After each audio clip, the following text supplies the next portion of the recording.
Hello everybody, thank you for joining us. Today we're going to draw a person falling down. So it's a pose that we have covered before in one of our videos, but we are showing this from a different perspective, and we believe it's a very important perspective. So we're going to do some usual framework. So if we can just have, so not necessarily at even angles here, so this can go this way, this can be a little more flat. This is where the shoulder set is, right here.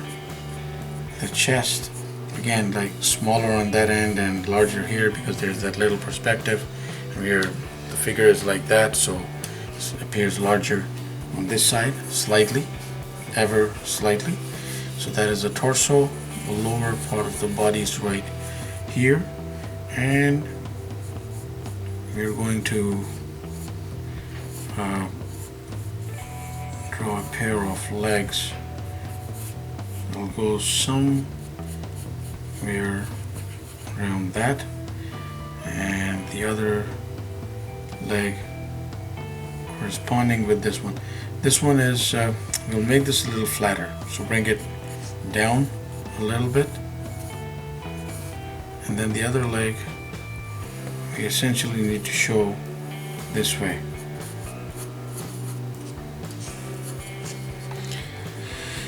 And then of course the collar is right here, the collar and the neck structure.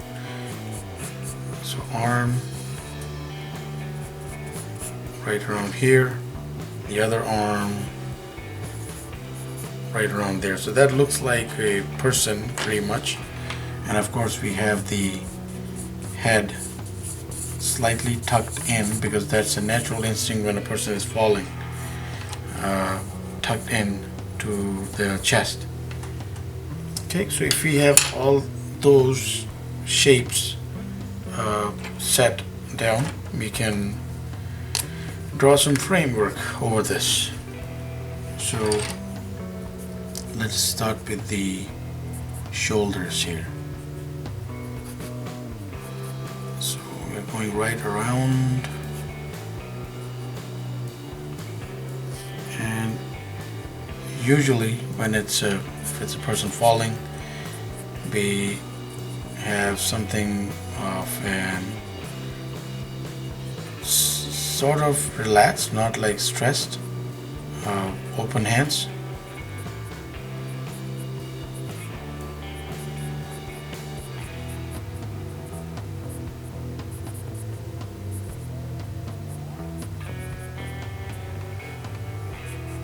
Even more relaxed. This is, this looks a little bit, so I'll bring the little finger in so that appears a little more relaxed. And of course there's the chest.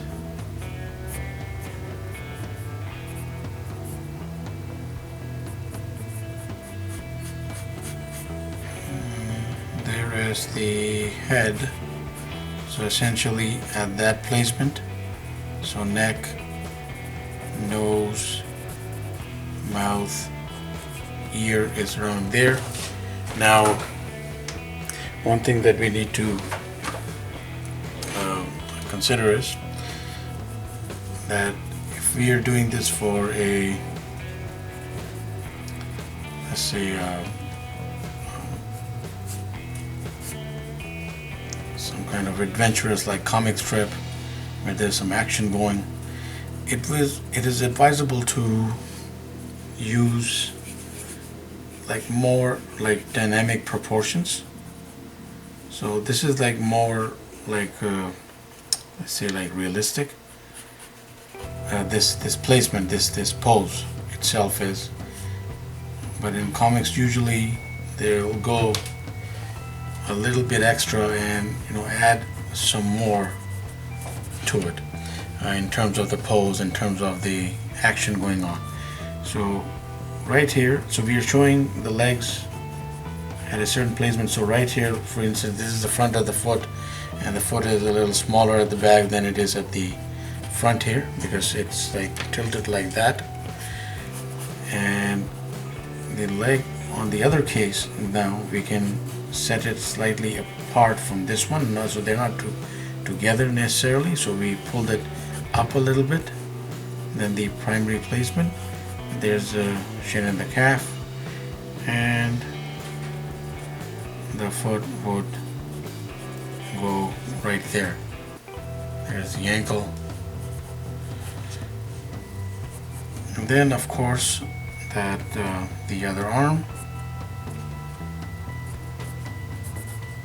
Now you can Google images, and I'm pretty sure that there are several online that we can work with, but here is one idea that we are pitching, and I think that it works. And there's the again the open arm, open hand theme going, and just that much from that angle should be enough.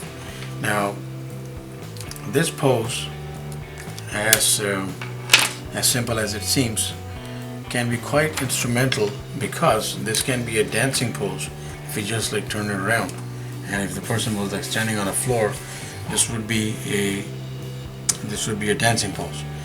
But there's a few things that we can do here. So one, for instance, we can pull the shoulder right there, and there's the delt flowing into the pecs, and we can just have a hint of the other arm of the hand right here. Now, whether that hand is open or that hand is closed, I think if it's falling down, if it's open, it's better, because that is again a natural instinct. But if it's closed, if it's fist, then it's more recommended if the person is like standing up, and if the action is like flowing that way. So now we can also, we don't want to convolute this too much, but we will try to show one more placement here of the leg.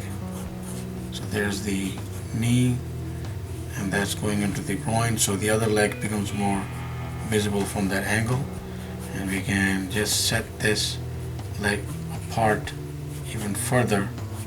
There's the end of the shin and the calf group, and so we have more foreshortening, so the foot turned more and the leg set aside. So we can do that too, and we can of course raise the legs if you want, so we can have that going, the other leg for instance, and show it like that, so the sole can show, the foot can be turned at that angle, and the leg can be turned like that. And again, that can be instrumental for walking as well.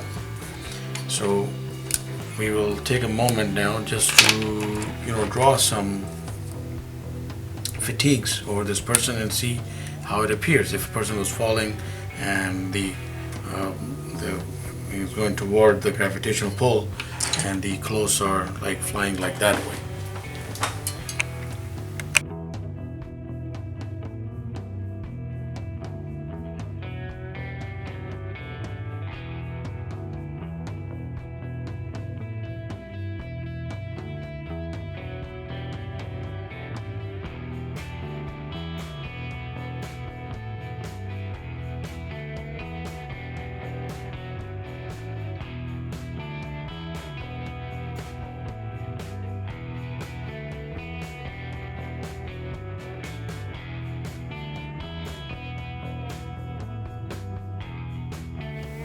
So we added some tones and just showed that the shadow is like falling from above, and there's just some highlighted tones that set the picture further into a different perspective.